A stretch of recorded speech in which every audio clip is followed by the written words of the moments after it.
Rex had been America's most decorated canine officer, but that frozen Tuesday morning in Cedar Falls would define his greatest arrest.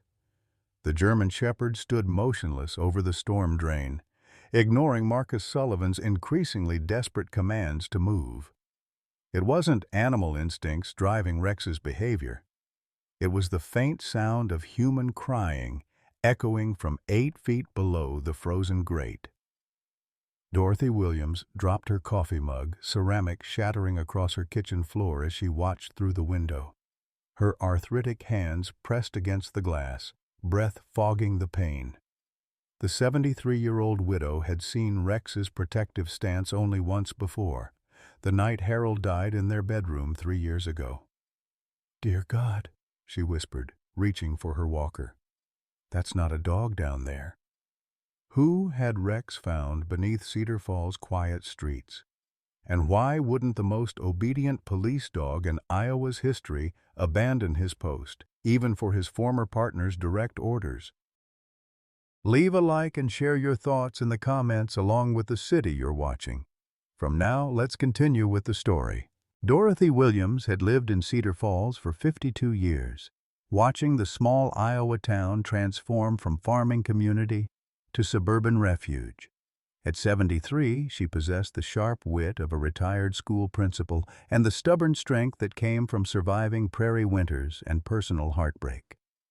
Her modest farmhouse on Maple Street had been home to 47 years of marriage to Harold, a man whose absence still echoed in every corner of their shared life.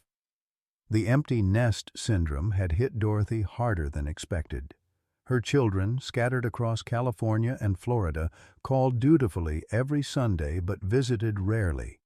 Social Security provided exactly $1,200 monthly, forcing impossible choices between heart medication and heating bills. The loneliness was crushing, until Rex arrived 3 years ago through the police retirement program. Rex was no ordinary German Shepherd. For 8 years, he'd served the Cedar Falls Police Department with distinction, specializing in search and rescue operations. His career ended abruptly when shrapnel from a drug bust injured his right leg, leaving him with a permanent limp but intact instincts. The department faced a difficult decision: expensive surgery followed by uncertain recovery, or euthanasia for a hero who'd saved dozens of lives. Dorothy had volunteered without hesitation. The widow and the wounded warrior found each other at precisely the right moment. She needed purpose, he needed love. Rex's daily routine became Dorothy's anchor: morning property patrols while she prepared coffee, afternoon naps beside her recliner, evening medication reminders delivered with gentle nose nudges against her pill organizer. Their bond transcended typical pet ownership. Rex seemed to understand Dorothy's heart condition instinctively, positioning himself strategically during her episodes and once dragging a neighbor's attention when she'd collapsed in the garden. Dorothy, in return, spent her limited income on premium dog food and veterinary care, often choosing Rex's needs over her own comfort. Dr. William Hayes had been the family's trusted veterinarian for 2 decades, treating Harold's hunting dogs and later providing compassionate care for Rex's injury recovery. At 72, the silver-haired doctor embodied small-town reliability, making house calls when Dorothy's arthritis prevented clinic visits. His gentle bedside manner and reasonable fees made him beloved throughout Cedar Falls. Marcus Sullivan, Rex's former canine partner, maintained their friendship through weekly visits. The 68-year-old retired sergeant struggled with forced retirement, finding purpose in volunteer work with animal rescue organizations. His bond with Rex remained unbreakable. 24 months of partnership created communication that transcended species barriers. That Tuesday morning, November 28th, began like any other. Dorothy woke at 6, heart medication first, then coffee preparation while waiting for Rex's return from his territorial patrol. 30 minutes passed. Rex was never late. His German Shepherd punctuality rivaled atomic clocks. Concern gnawed at Dorothy's chest as she positioned herself at the kitchen window, Walker nearby for stability.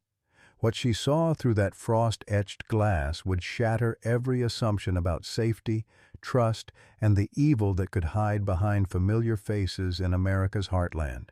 Dorothy's arthritic fingers fumbled with her walker's brakes as panic rose in her chest. Rex had never, in 3 years of shared mornings, failed to return from his patrol by 7:15. Through the kitchen window, she could see his distinctive silhouette frozen beside the storm drain on Maple Street, a position that triggered every maternal instinct she possessed. The walk from her farmhouse to the street corner felt like miles. Each step sent sharp pain through her knees, but Dorothy pressed forward, driven by an inexplicable dread that something terrible was unfolding. Rex's behavior violated every pattern she'd learned to rely upon. The German shepherd who brought her slippers each morning, who positioned himself protectively during thunderstorms, who had never once ignored her calls. As she approached, details emerged that stopped her breath. Rex's powerful frame trembled not from cold, but from intense concentration. His ears stood rigidly forward, head cocked at an angle she recognized from his K9 training days. Blood stained his front paws where he'd been digging at the metal grate's frozen edges, desperate to reach something beneath the street. "Rex, baby, what's wrong?" Dorothy whispered, but the dog remained locked in position. That's when she heard it, a sound so faint she almost dismissed it as wind through the drainage system. A weak, rhythmic whimpering that made her grandmother's heart clench with recognition. This wasn't the cry of an injured animal. This was human. This was a child. Dorothy's hands shook as she pulled her cell phone from her coat pocket, fingers struggling with the emergency number her arthritis made difficult to dial. The 911 dispatcher's voice crackled through the small speaker, professional but distant. "911, what's your emergency?" There's someone trapped in the storm drain at Maple and 3rd Street. A child, I think. My dog found them. Ma'am, are you certain it's not just a cat or small animal? Storm drains can echo strangely. The condescension in the young woman's voice sparked Dorothy's retired principal authority. I've been listening to children for 40 years, miss. I know the difference between a hurt animal and a scared child. While Dorothy argued with the dispatcher, Marcus Sullivan's pickup truck rounded the corner. The retired sergeant monitored police scanners out of habit, catching the emergency call about a possible person in distress. When he spotted Rex's unmistakable posture, every instinct from 25 years of law enforcement activated. Marcus approached slowly, recognizing the specific alertness that had made Rex legendary among K9 units. The dog's entire body vibrated with controlled energy, every muscle fiber focused on the 8-inch square of metal grating beneath his paws. "What you got, partner?" Marcus whispered, using the command voice that had guided them through countless operations. Rex responded with 3 sharp barks followed by 1 long howl, the exact pattern trained for human victim located during search and rescue certification. Marcus felt his blood pressure spike. Rex hadn't used that signal pattern since active duty. "Dorothy, step back, please. Call this in as a confirmed rescue situation." Marcus knelt beside the drain, his flashlight beam penetrating the darkness below. The thermal signature was unmistakable, a small human form huddled approximately 8 feet down in the drainage tunnel, alive but showing signs of severe hypothermia. Within minutes, Cedar Falls emergency response descended on Maple Street. Detective Sarah Chen arrived first, followed by Officer Tom Bradley and the fire department's technical rescue team. The gravity of the situation became clear as thermal imaging confirmed what Rex had known for hours. A child was trapped in conditions that would prove fatal within another 6 hours. "How long has your dog been here?" Detective Chen asked Dorothy, her voice tight with professional concern. "He left for his morning patrol at 6:30. It's almost 9 now." Dorothy's voice cracked with the implications. He's been guarding that baby for over 2 hours. The rescue team deployed hydraulic equipment to lift the heavy metal grating, revealing the narrow concrete tunnel below. Officer Bradley, the department's smallest member, volunteered for the dangerous descent. As he rappelled into the drainage system, Rex maintained his vigil, occasionally whining encouragement toward the darkness. "I've got visual contact," Bradley's voice echoed from below. "Male child, approximately 7 years old, conscious but severely hypothermic. He's asking for his Aunt Sarah." Detective Chen's face went white. Her nephew Tommy had been reported missing from Des Moines 18 hours earlier. The boy who should have been safe in his bedroom 2 hours away was somehow trapped beneath Cedar Falls' streets, saved only by a retired police dog's unwavering dedication. As paramedics prepared emergency warming equipment, one question haunted everyone present. How had a missing child from Des Moines ended up in a Cedar Falls storm drain? And what did it mean that Rex had found him? The rescue operation transformed Maple Street into a command center of organized chaos. Fire Chief Robert Martinez coordinated the technical extraction while paramedics prepared hypothermia treatment protocols. Detective Sarah Chen paced frantically beside the growing crowd of neighbors, her professional composure cracking as she processed the impossible reality that her 7-year-old nephew Tommy was trapped 8 feet below Iowa concrete. Rex refused to move from his position despite the mechanical noise and human activity surrounding him. The German Shepherd's unwavering focus impressed even veteran first responders who had witnessed countless emergencies. His training had taught him that abandoning a victim location before official relief arrived was unthinkable, and retirement hadn't diminished that sacred responsibility.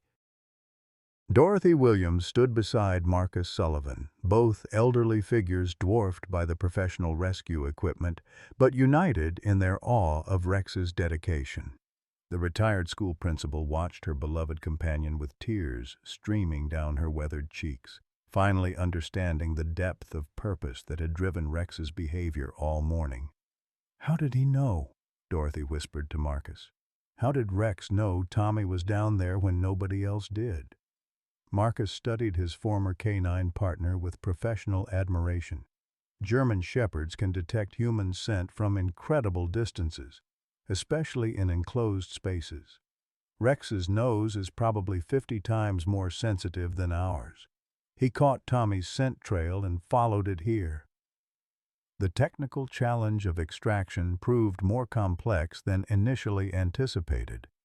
The storm drain's narrow opening allowed only minimal access, requiring specialized equipment to safely lift a hypothermic child without causing additional injury.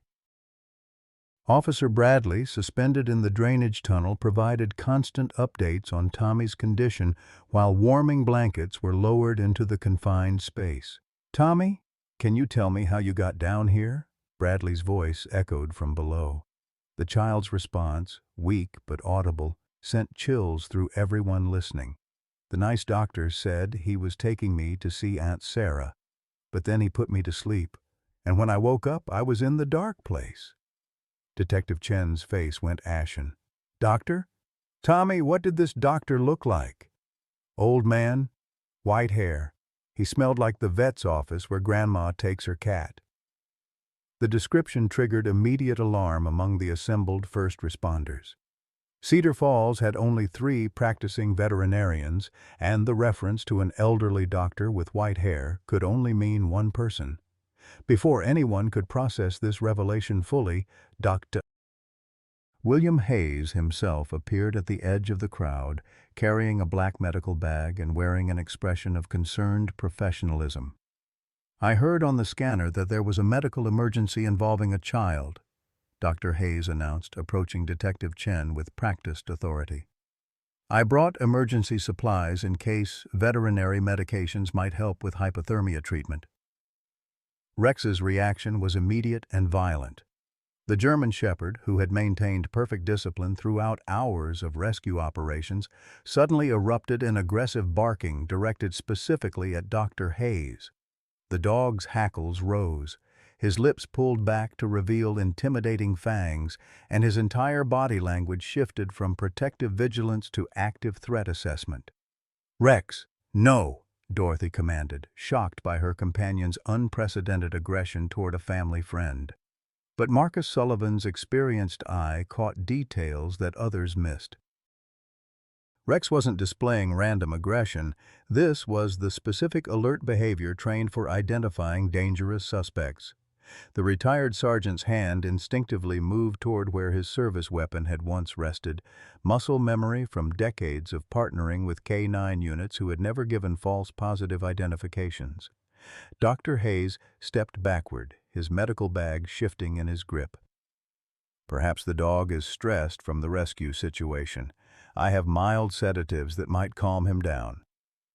"That won't be necessary," Marcus replied firmly, positioning himself between Dr. Hayes and Rex. "My partner doesn't usually react this way without good reason." Detective Chen's phone buzzed with an urgent message from Des Moines Police Department.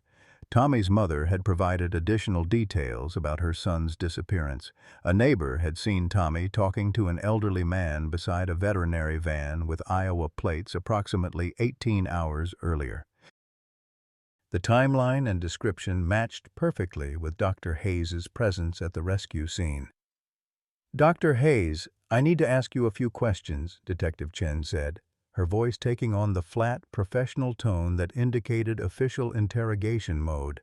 But Dr. Hayes was already backing away from the crowd, his expression shifting from helpful concern to something darker and more calculating. "I'm afraid I have emergency calls to attend to. Perhaps we can discuss this later."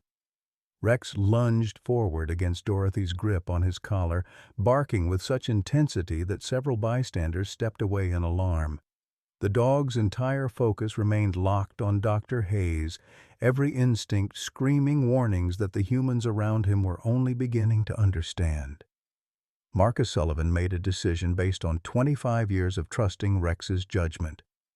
"Dr. Hayes, I think you should stay until we can sort this out. My K-9 partner has never been wrong about identifying threats." The standoff lasted only seconds, but the tension felt eternal. Dr. Hayes clutched his medical bag closer, sweat beading on his forehead despite the cold November air. Rex maintained his aggressive posture, ready to spring into action if his perceived threat made any sudden movements. Dorothy found herself caught between disbelief that her trusted veterinarian could be involved in Tommy's disappearance and absolute faith in Rex's protective instincts. Officer Bradley's voice crackled through the radio, providing the catalyst that would shatter everyone's assumptions. "I've got Tommy ready for extraction, but he's asking to speak to Detective Chen. He says he remembers something important about the doctor who took him." As Tommy was carefully lifted from the storm drain, wrapped in emergency blankets and immediately transferred to paramedic care, his first words to his aunt would confirm Rex's instincts and reveal the true nature of the evil that had been hiding in plain sight throughout Cedar Falls. "Aunt Sarah," Tommy whispered through chattering teeth. "The doctor said he had to teach people lessons about keeping kids safe. He said I was going to help him show everyone how dangerous it is when parents don't pay attention." Detective Chen followed Tommy's pointing finger directly to Dr. William Hayes, who stood frozen at the crowd's edge with his medical bag clutched against his chest like a shield. The pieces of an unthinkable puzzle were finally falling into place, and Rex's unwavering vigilance over the storm drain suddenly represented far more than heroic rescue behavior. It was the beginning of justice for crimes that Cedar Falls had never imagined possible. The moment of reckoning had arrived, and everyone present would remember where they stood when their trusted community pillar revealed himself as something infinitely more sinister. The accusation hung in the cold November air like a death sentence. Dr. William Hayes stood frozen at the crowd's periphery, his weathered face cycling through emotions, surprise, indignation, and something darker that made Detective Sarah Chen's hand instinctively move toward her service weapon. Tommy's identification had shattered the careful facade that Hayes had maintained for decades, but the veteran doctor wasn't prepared to surrender without a fight. "That child is traumatized and confused," Dr. Hayes declared, his voice carrying the authority that had commanded respect throughout Cedar Falls for 40 years. "Hypothermia can cause hallucinations and false memories. You're making a terrible mistake based on the ramblings of a sick boy." Rex's response was immediate and decisive. The German Shepherd broke free from Dorothy's arthritic grip, positioning himself between Dr. Hayes and the crowd with the precision of military training. His aggressive stance communicated what words couldn't. This man represented active danger to everyone present. Marcus Sullivan recognized the tactical positioning immediately. Rex was preparing for a suspect apprehension scenario. "Dr. Hayes, I'm going to need you to set that medical bag down slowly," Detective Chen commanded, her training overriding the personal shock of discovering her nephew's abductor standing mere feet away. "Keep your hands visible and step away from the crowd." But Dr. Hayes wasn't the gentle veterinarian Cedar Falls had trusted with their beloved pets. As sirens wailed in the distance announcing backup units, his calm demeanor cracked completely. "You have no idea what you're dealing with," he hissed, clutching the black bag tighter. "This community needs to understand the dangers of careless pet ownership. Children die because people refuse to control their animals." Dorothy Williams felt the world tilt beneath her walker. The man who had treated Harold's hunting dogs, who had saved Rex's life after his injury, who had been welcome in her home for 20 years, was confessing to kidnapping a child. Her mind struggled to reconcile the caring veterinarian with the monster standing before them. "Dr. Hayes, please," Dorothy whispered, her voice breaking. "You've known Tommy's family for years. How could you hurt that sweet boy?" Hayes's eyes turned toward Dorothy with an expression of twisted compassion. "I wasn't hurting him, Dorothy. I was teaching his parents a lesson about supervision. Do you know how many children are injured by dogs every year? How many families are destroyed because people think animals are harmless pets instead of potential killers?" The confession continued, pouring out as if a dam had burst inside the elderly veterinarian. Marcus Sullivan motioned for nearby civilians to back away, while maintaining eye contact with Rex, whose aggressive posture indicated the situation could escalate violently at any moment. The retired sergeant's experience told him that cornered suspects often became most dangerous when their carefully constructed worlds collapsed. 15 years ago, my son Michael died because of a stray dog," Hayes continued, his voice rising with each word. "He swerved to avoid hitting the animal and crashed into Miller's Creek Ravine. 22 years old, just graduated from veterinary school, ready to take over my practice. Gone because some irresponsible owner let their dog run loose."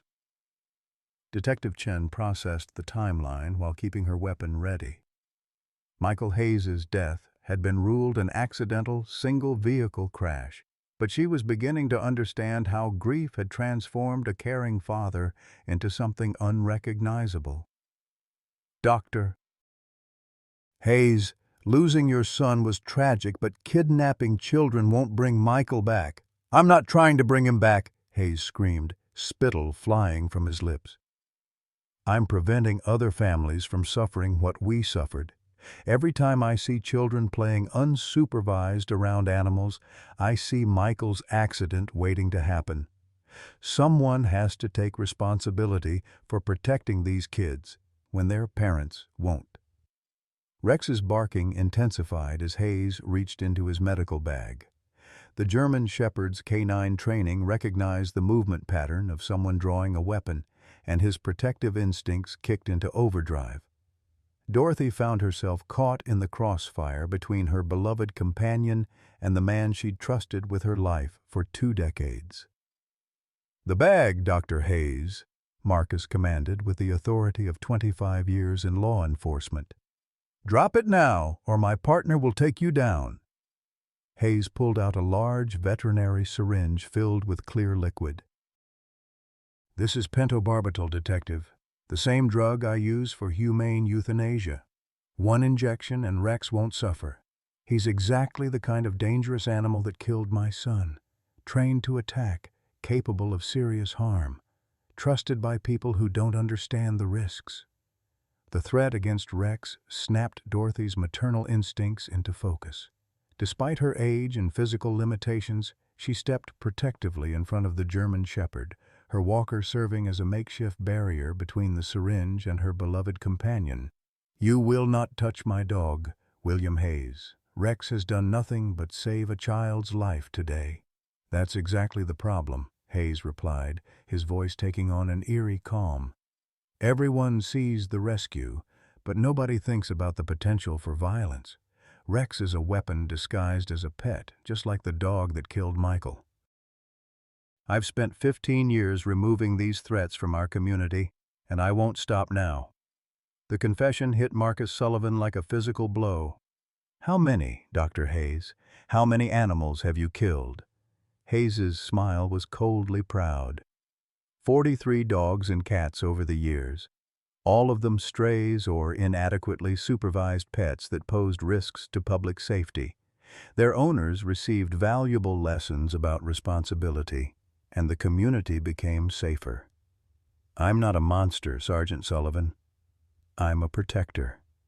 Detective Chen felt sick as the scope of Hayes's crimes became clear. "And the children? How many kids have you taken to teach lessons to their parents?" "Tommy is the fourth," Hayes admitted without shame. Each case was carefully selected. Parents who allowed their children to interact with dangerous animals or families involved in animal rescue work. Brief separations designed to demonstrate how quickly tragedy can strike when people lower their guard.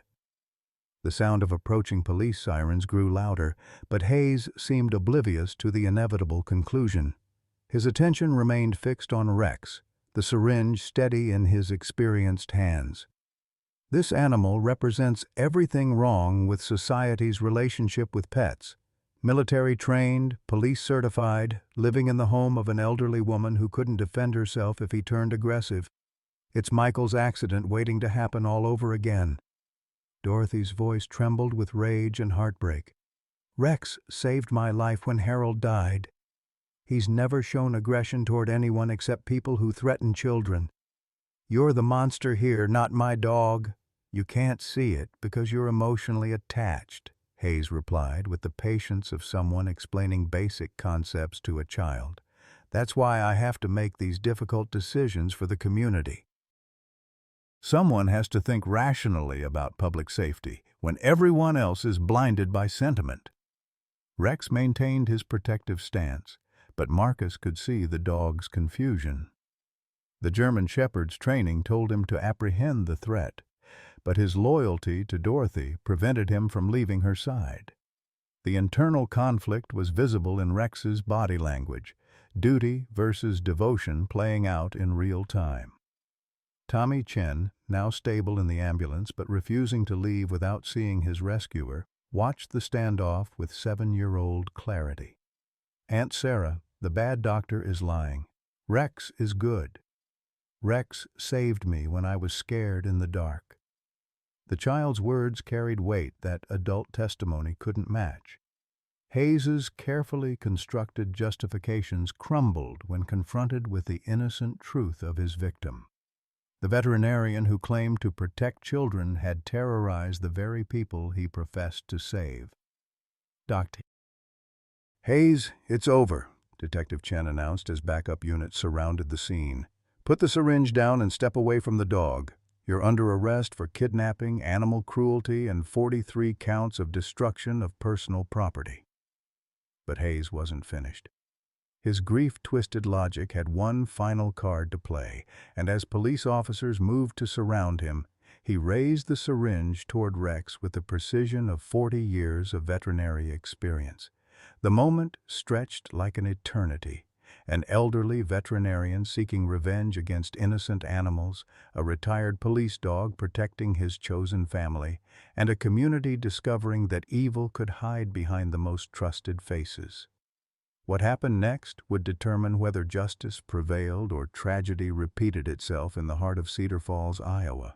Time slowed to crystalline clarity as Dr. Hayes lunged toward Rex with the lethal syringe.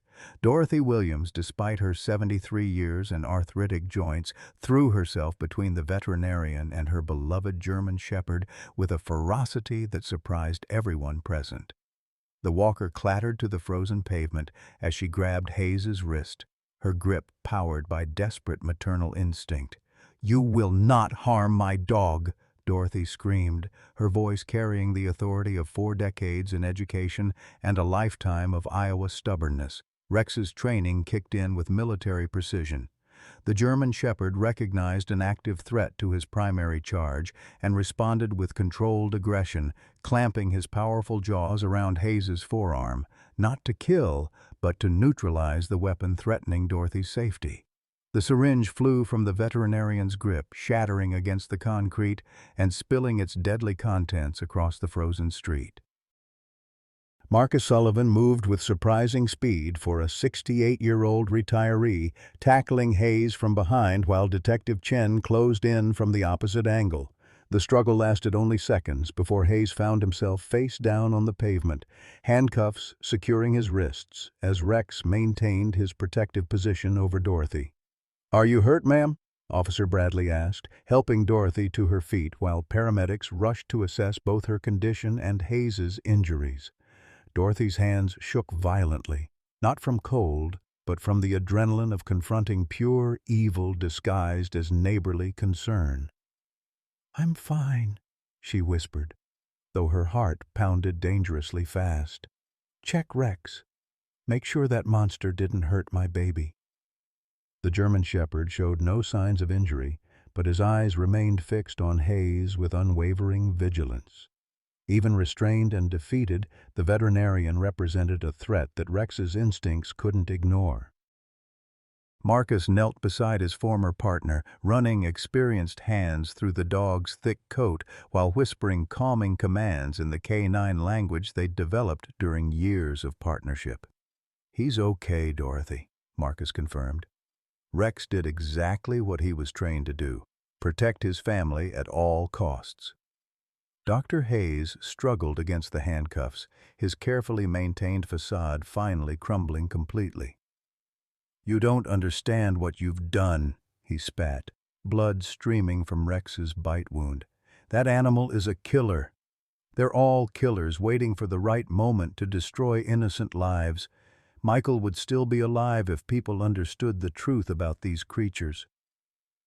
Detective Chen read Hayes his Miranda rights while paramedics treated his injuries, but the veterinarian continued his delusional rant. 15 years of grief and guilt had created a monster who genuinely believed kidnapping children and murdering pets served some greater good. The logic was so twisted that even experienced law enforcement officers struggled to process the depths of his psychological deterioration. Tommy Chen, still wrapped in emergency blankets inside the ambulance, insisted on seeing Rex one final time before transport to the hospital. The 7-year-old's brave smile as he petted the German Shepherd's head provided the emotional catharsis everyone desperately needed after witnessing Hayes's breakdown. "Thank you, Rex," Tommy whispered into the dog's ear. "You saved me from the bad doctor." Rex responded with gentle licks across the child's face, his tail wagging for the first time all day. The simple interaction between boy and dog represented everything Hayes had tried to destroy: the pure, innocent bond between humans and animals that enriched both species without threatening either. As Hayes was loaded into a police cruiser, his final words chilled everyone within hearing distance. "There are others like me. Other people who understand the truth about dangerous animals. This won't end with my arrest." The threat implied a network of like-minded individuals, raising terrifying questions about how widespread Hayes's twisted ideology might be. Detective Chen made notes about investigating Hayes's veterinary contacts and client records, searching for accomplices who might share his dangerous obsession with eliminating pets they deemed threatening. Dorothy found herself overwhelmed by the revelation that someone she'd trusted with her most precious relationships, first Harold's hunting dogs, then Rex's life, had been plotting their destruction for years. The betrayal cut deeper than physical violence, striking at the foundation of small-town trust that defined communities like Cedar Falls. "How long has he been planning this?" Dorothy asked Marcus as they watched Hayes disappear into the police cruiser. "How many times has he been in my house looking at Rex and planning to kill him?" Marcus placed a protective arm around Dorothy's shoulders, understanding that her trauma extended far beyond the day's events. "We'll never know everything he was thinking, but what matters is that Rex's instincts saved everyone today. Your dog saw through 15 years of deception in 15 seconds." The crowd of neighbors who had gathered during the rescue operation slowly dispersed, many stopping to pet Rex and thank Dorothy for her courage. The German Shepherd accepted their attention graciously, but his focus remained on Dorothy, ensuring she stayed close and safe while processing the emotional earthquake that had shattered her world. Fire Chief Martinez approached with official paperwork documenting Rex's role in Tommy's rescue. "Mrs. Williams, I want you to know that your dog's actions today saved a child's life. We'll be recommending Rex for the state's highest civilian honor for heroic animals." Dorothy's eyes filled with tears as the full impact of the day's events finally registered. Rex hadn't just found Tommy in the storm drain. He'd exposed a serial animal killer who had been operating under everyone's noses for over a decade. The German Shepherd's protective instincts had prevented not only Tommy's death but potentially dozens of future victims, both human and animal. "He's not just my pet," Dorothy said, stroking Rex's head with trembling fingers. "He's my guardian angel with 4 legs and a badge he'll never stop earning." As emergency vehicles began clearing Maple Street, Detective Chen received word that search warrants were being prepared for Hayes' home and veterinary clinic. The investigation into his crimes would likely uncover evidence of the 43 animal murders he'd confessed to, providing closure for families who had never understood why their beloved pets had simply vanished. Rex settled beside Dorothy on the front steps of her farmhouse, both exhausted from their ordeal but united by bonds that transcended species. The German Shepherd had proven once again that loyalty, courage, and love could triumph over evil, even when that evil wore the mask of trusted authority. Tommy Chen was transported to Cedar Falls General Hospital for observation, his physical condition stable and his spirits remarkably high for a child who had survived 18 hours of captivity. The psychological trauma would require professional counseling, but his faith in the goodness of animals like Rex remained unshaken. As sunset painted the Iowa sky in shades of gold and crimson, Dorothy Williams sat with her walker beside her and Rex's warm body pressed against her legs, finally understanding that some friendships are worth every risk, every sacrifice, and every moment of fear. The day had tested both of them beyond their limits, but their bond had emerged stronger than ever. The nightmare was over, but the healing was just beginning. The tragedy struck Dorothy Williams like a physical blow 3 days after Dr. Hayes's arrest. She was sitting in her favorite recliner, Rex curled at her feet, when the phone call came from Detective Chen. The search of Hayes's veterinary clinic had uncovered evidence far more devastating than anyone had imagined. Detailed records documenting 15 years of systematic animal murders, complete with photographs, dates, and the twisted justifications Hayes had written for each killing. "Mrs. Williams, I need to prepare you for some difficult news," Detective Chen's voice carried the weight of someone delivering a death sentence. "We found evidence that Dr. Hayes didn't just kill strays. He targeted specific animals belonging to families he felt were irresponsible pet owners." Dorothy's hands began to shake as the implications sank in. "What kind of evidence?"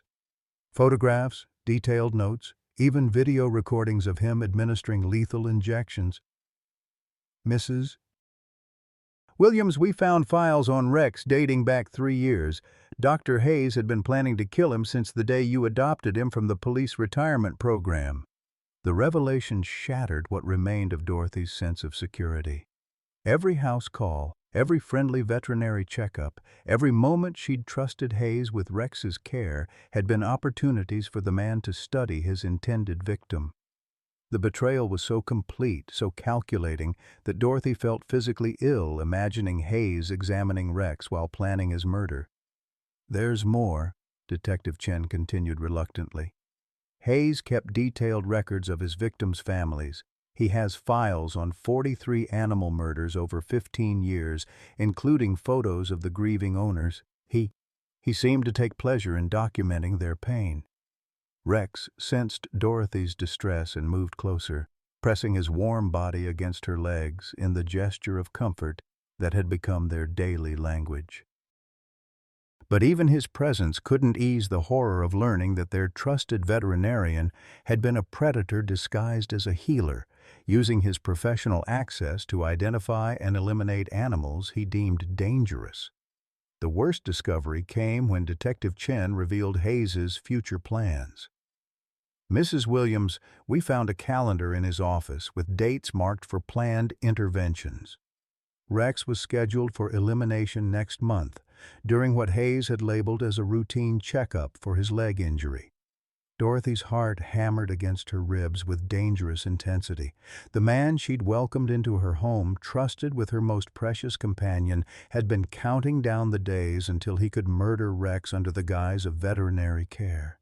The betrayal was so profound that it challenged every assumption she'd ever made about human nature and community trust. "How many other families are you calling with news like this?" Dorothy whispered. 37 so far?" "We're still identifying victims from Hayes's records. Some families never knew what happened to their missing pets. They thought they'd run away or been hit by cars. Learning the truth about how their animals died. It's devastating." The phone calls continued throughout the day as news of Hayes's crimes spread through Cedar Falls.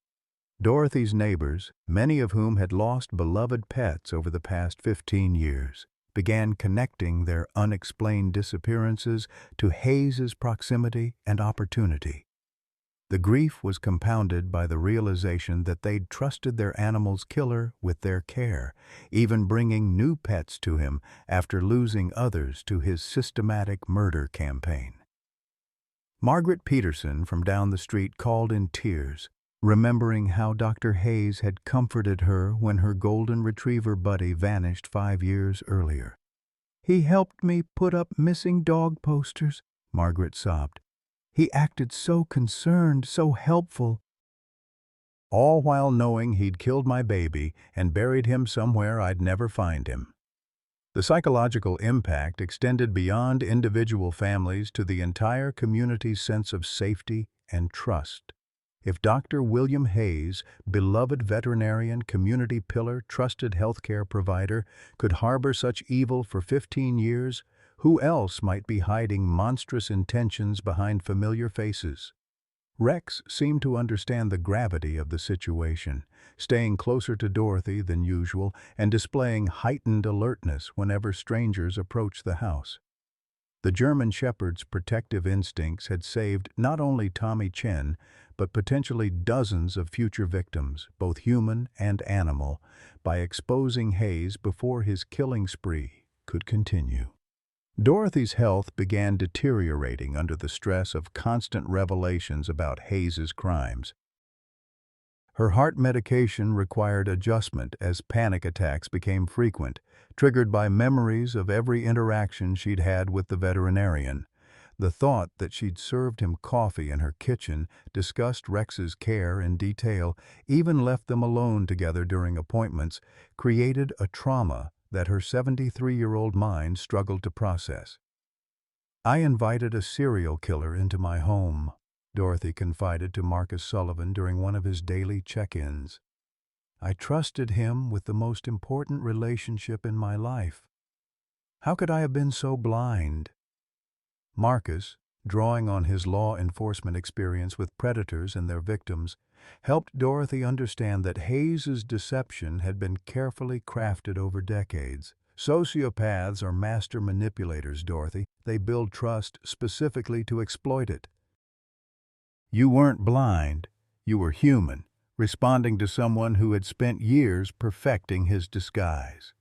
The media attention surrounding Hayes's arrest brought unwanted scrutiny to Dorothy and Rex's quiet life. News vans lined Maple Street as reporters sought interviews about the heroic dog who had exposed a serial animal killer. Dorothy reluctantly agreed to speak with a few journalists, hoping to honor Rex's service while advocating for better protection of animals from trusted professionals who might abuse their positions. "People need to understand that Rex didn't just save Tommy," Dorothy told a reporter from the Des Moines Register. "He saved countless future victims by trusting his instincts when all the humans around him were fooled by a monster's performance." The psychological toll on Tommy Chen added another layer of tragedy to Hayes' crimes. The 7-year-old had been traumatized not only by his kidnapping, but by learning that the nice doctor who had taken him was the same person his family had trusted with their pet's health care.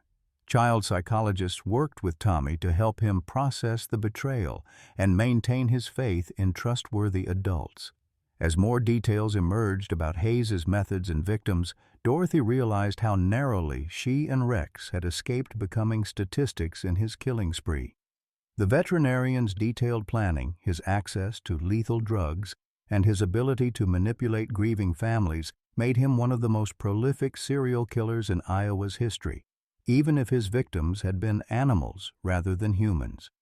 The community of Cedar Falls struggled to heal from the revelation that evil had walked among them for 15 years, hidden behind professional credentials and neighborly smiles. Pet owners questioned every veterinary interaction. Parents worried about trusting their children with community figures, and the small-town assumption that familiar faces meant safety crumbled under the weight of Hayes' betrayal. Rex became a symbol of hope in the midst of this tragedy, proof that sometimes the most vulnerable among us possess the clearest vision of right and wrong.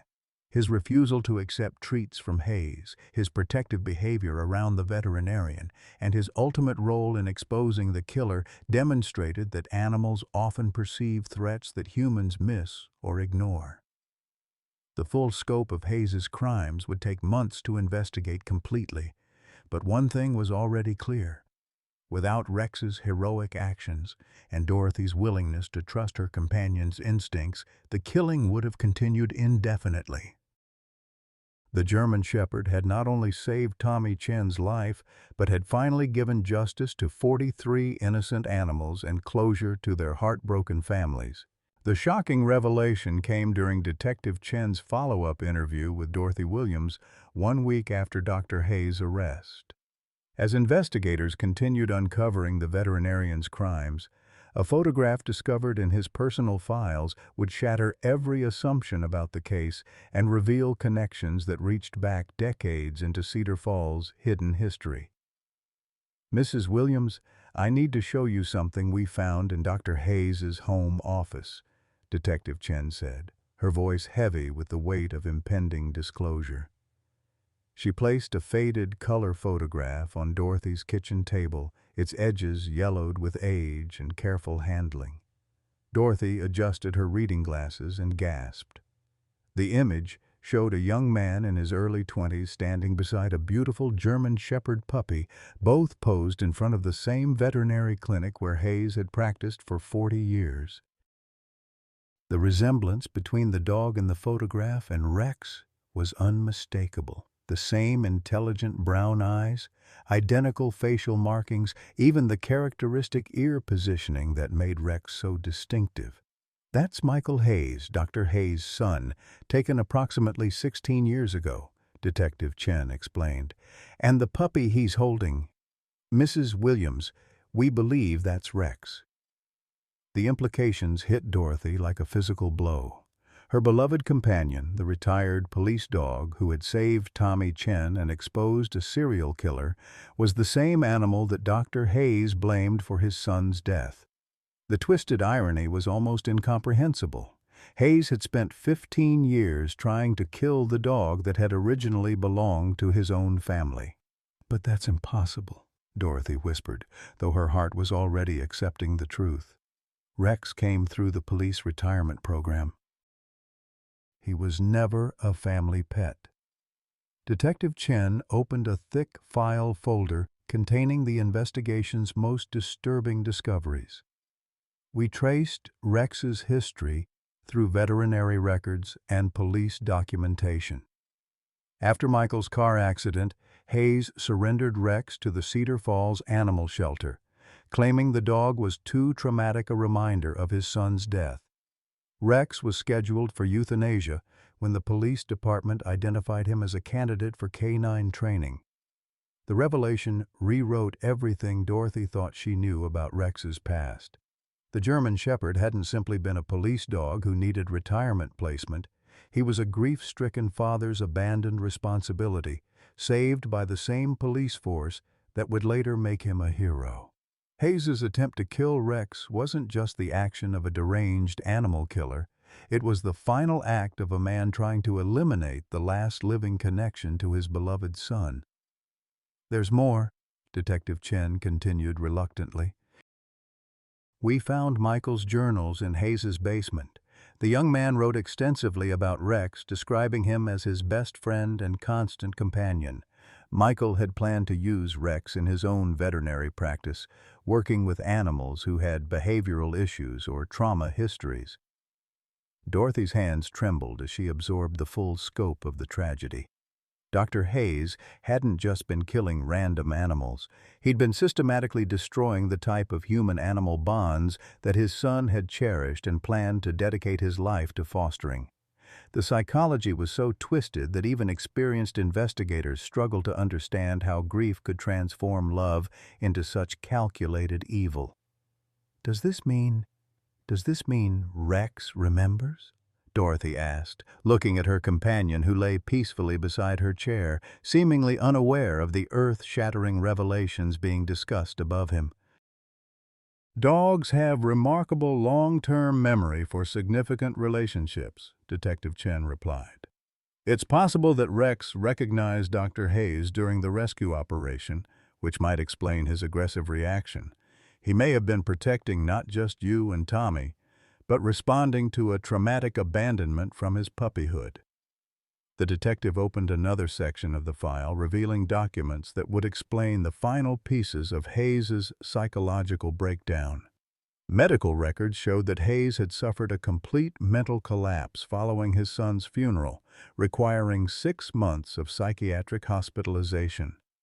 Upon his release, he'd begun his campaign against dangerous animals with cold, methodical planning that spoke to a brilliant mind twisted by unbearable loss. Hayes kept detailed psychological profiles of every animal he killed, Detective Chen continued. He wrote extensively about each victim's perceived threat level, their owner's alleged negligence, and how their elimination would prevent future tragedies. But Rex's file was different. It was hundreds of pages long, filled with observations dating back to Michael's death. Dorothy felt sick as she realized the scope of Hayes' obsession with her beloved companion. He's been watching Rex for 16 years? The evidence suggests Hayes tracked Rex through his entire police career, documenting his service record, his injuries, and eventually his retirement placement with you. Mrs. Williams, Hayes chose your adoption application specifically because he wanted to maintain access to Rex while planning his eventual elimination. The betrayal was so complete that Dorothy couldn't process it rationally. Every kindness Hayes had shown her, Every veterinary service he'd provided at reduced cost, every friendly conversation they'd shared had been part of an elaborate deception designed to position him for murdering the animal she loved most. The man she'd trusted with her loneliness and vulnerability had been Predator, studying her routines and Rex's behavior while planning their destruction. Rex stirred from his nap, sensing Dorothy's emotional distress, and moved to press his head against her lap in the gesture of comfort that had become their daily language. The simple action brought tears to Dorothy's eyes as she realized that Rex had been offering comfort and protection to people for 16 years, despite being abandoned by the family who should have loved him most. "There's one more thing," Detective Chen said, her voice barely above a whisper. "We found video recordings that Hayes made of Rex during his visits to your home.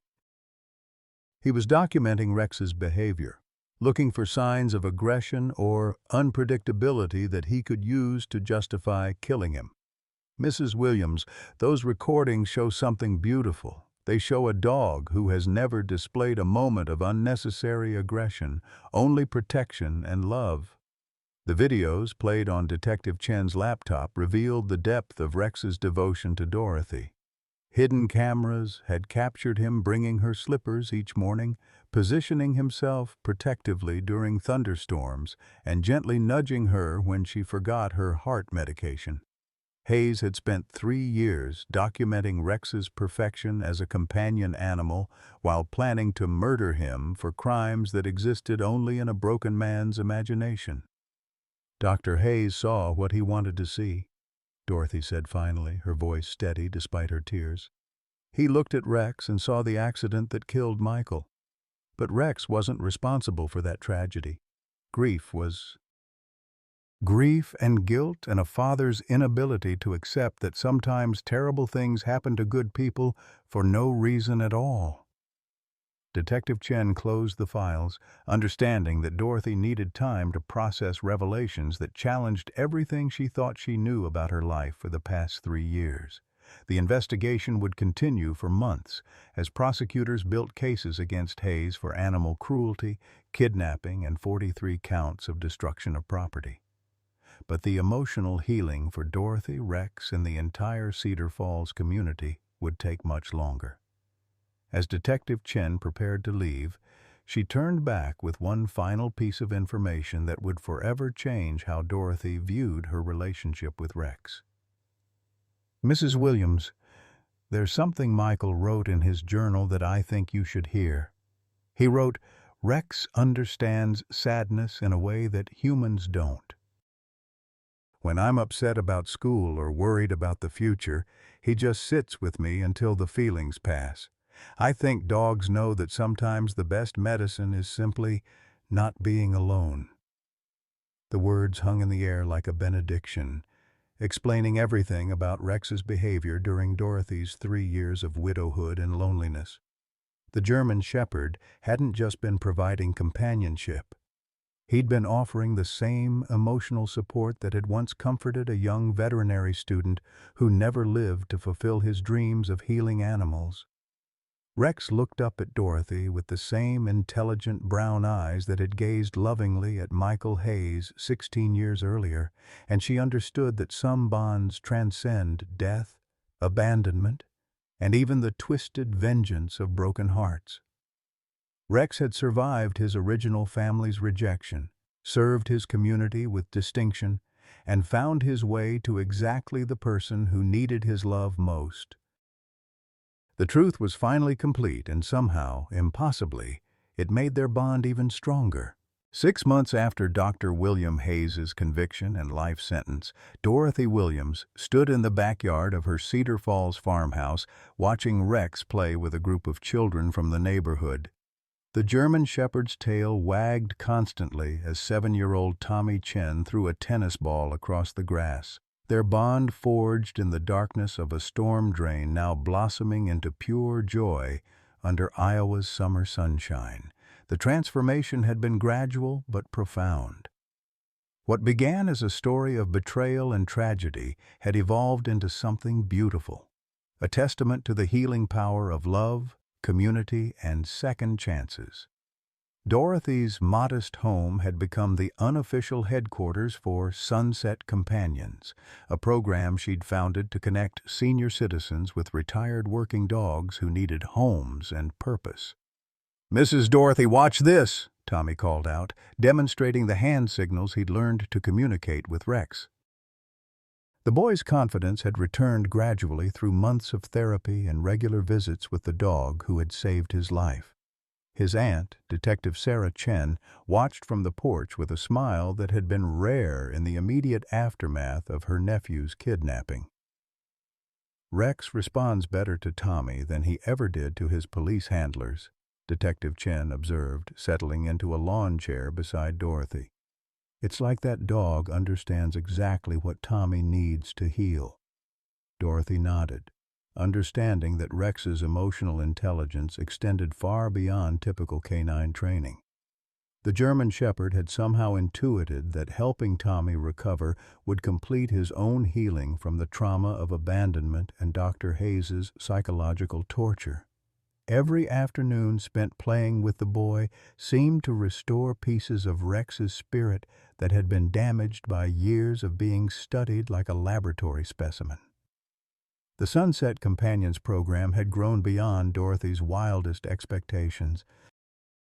What started as her personal mission to provide Rex with a meaningful retirement had expanded to serve dozens of elderly residents throughout central Iowa. Retired police dogs, former military working dogs, and even career therapy animals found new homes with senior citizens who had lost spouses, children, or their sense of purpose. "You know what the best part is?" Dorothy said, watching Rex gently retrieve the tennis ball without overwhelming Tommy's small hands. "These animals spent their careers serving others, and now they get to spend their golden years being loved unconditionally. It's the retirement they deserve." Marcus Sullivan approached from the driveway carrying files from the Cedar Falls Police Department. The retired sergeant had become Dorothy's partner in running Sunset Companions, using his law enforcement connections to identify working dogs who needed placement and senior citizens who would benefit from their companionship. "I've got 3 new applications," Marcus announced, settling onto the porch steps. "A retired bomb detection dog from Des Moines, a former customs dog from Minneapolis, and a therapy dog whose handler passed away last month. All of them need homes with people who understand their training and background." The success stories were remarkable. Eleanor Thompson, an 80-year-old widow from nearby Waterloo, had been paired with Bruno, a former military working dog who had served 3 tours in Afghanistan. Both had struggled with loneliness and purposelessness until finding each other. Now Eleanor volunteered at the VA hospital, bringing Bruno to comfort veterans who understood the bond between humans and working animals. Robert Martinez, the fire chief who had coordinated Tommy's rescue, had adopted Duchess, a former search and rescue dog whose arthritis had ended her active career. The aging Labrador had found new purpose helping Robert teach fire safety to elementary school children, her calm presence making educational programs more effective and enjoyable. "The waiting list is getting longer," Marcus continued, reviewing his paperwork. "We have 47 senior citizens requesting placement and more working dogs retiring every month. Dorothy, we might need to expand beyond what we can handle from your farmhouse." The success had brought unexpected challenges. Media attention following Dr. Hayes' trial had spotlighted the Sunset Companions program, generating hundreds of inquiries from across the Midwest. Dorothy found herself fielding calls from retired teachers, farmers, military veterans, and empty nesters who had heard about the transformative power of pairing senior citizens with retired working dogs. "Maybe that's not a bad thing," Dorothy replied thoughtfully. "If we can help more people find what Rex and I found together, shouldn't we try to grow the program?" Tommy Chin finished his play session with Rex and ran to Dorothy's chair, his face flushed with happiness and exercise. The 7-year-old had become the unofficial mascot of Sunset Companions, often spending afternoons at Dorothy's house while his aunt worked. His presence had helped several elderly participants overcome their fear of interacting with large, trained dogs. "Mrs. Dorothy, can Rex come to my school for show and tell next week?" Tommy asked, automatically reaching for the bottle of water Dorothy always kept ready for him. "I want to tell everyone about how he saved me and how he helps other people now." "Of course, sweetheart," Dorothy replied, ruffling Tommy's hair. "Rex loves telling his story, especially when it helps people understand how special working dogs are." Detective Chen joined the conversation, sharing news from the ongoing investigation into Dr. Hayes's crimes. "The prosecution team wants to interview you and Rex for the victim impact statement phase of sentencing. They think your story of survival and recovery will help the judge understand the full scope of Hayes's crimes." Dorothy had wrestled with whether to participate in the legal proceedings. The trial had been emotionally devastating, forcing her to relive the betrayal and terror of discovering that her trusted veterinarian had been planning to murder Rex for 3 years. But she'd ultimately decided that speaking out might prevent similar tragedies and honor the 43 animals who hadn't survived Hayes's twisted campaign. "We'll do it," Dorothy said finally. "Those animals deserve to have their stories told, and their families deserve to see that something good came from all that pain."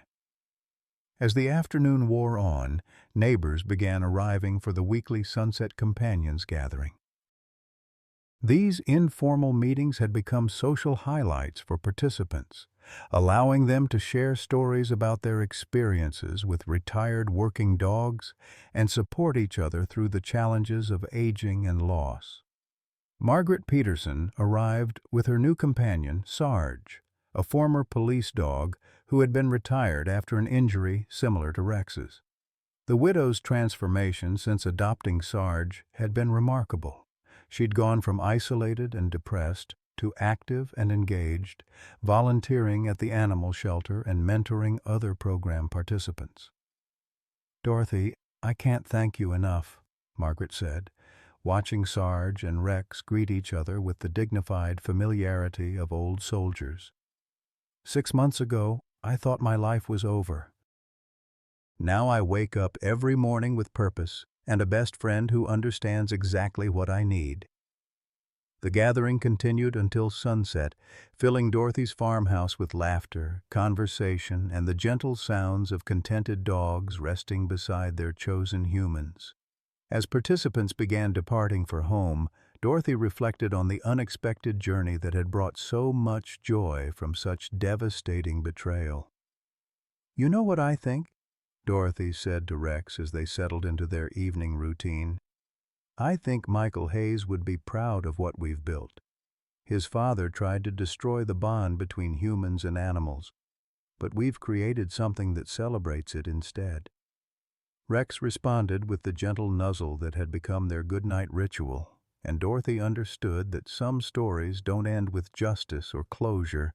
They end with love multiplying and healing spreading to touch lives that desperately need both. At 73, Dorothy Williams discovered that life's greatest chapters often begin when we think the story is ending. After losing her husband Harold and facing the crushing loneliness that comes with an empty nest and fixed income, she found salvation in Rex, a retired German Shepherd who needed her as much as she needed him. Their bond proved that family isn't defined by blood or age, but by showing up for each other every single day. When evil tried to destroy their connection, their love became a beacon of hope for an entire community. Dorothy transformed her personal healing into the Sunset Companions program, pairing senior citizens with retired working dogs who understand that loyalty never retires and love never expires. Her story reminds us that our most meaningful relationships often walk on 4 legs, and that the best medicine for loneliness is a heart that beats in rhythm with our own. Sometimes the family that saves us has fur, unconditional devotion, and the wisdom to know that growing older doesn't mean growing less worthy of love. Dorothy and Rex prove that sunset years can shine brightest when shared with someone who sees your soul, not your age. Have you ever experienced the healing power of an animal's unconditional love during a difficult time in your life? What would your ideal companion animal look like if you could choose one today? Share your story in the comments below. Let's celebrate the bonds that make our golden years truly golden.